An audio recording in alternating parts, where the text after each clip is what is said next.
Достор, бул Camry 203 кузов. Бул машина бизге келгенде авария болуп, авариядан кийин көп жери иштебей келген. Ошол нерселер эмне болду, кандай болду, ошо жасалып аткан процесс бул эмнеси бузулган? Биринчиден мотору трайт этип калган. Андан кийин вентилятору автоматтык түрдө иштебей калган. Ошол заводской функциялары восстановление болду. Мына бул жакта көрсөтүп коеюн.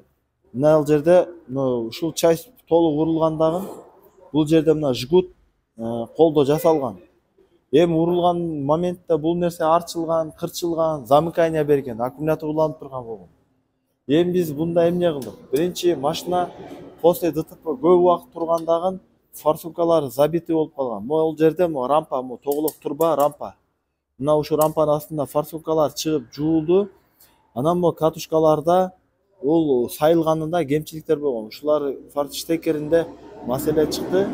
Буларды полный устранить этип жасалгандан кийин мотордун маселеси бүттү. Экинчи маселе бул вентилятор маселеси. Буну ДТПдан кийин вентилятор иштебей калган автомат.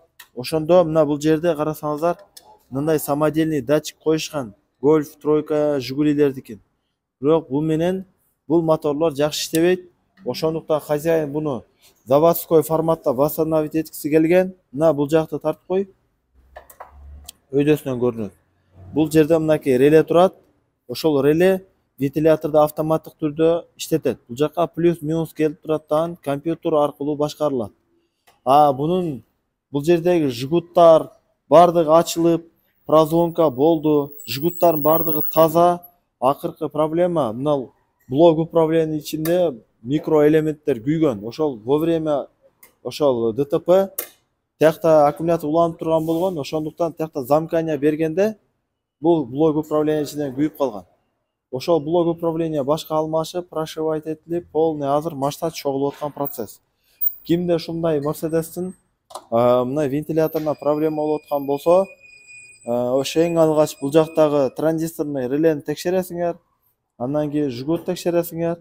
Жгуттан кийин эгер баары таза болгон болсо, блок управления алмашат.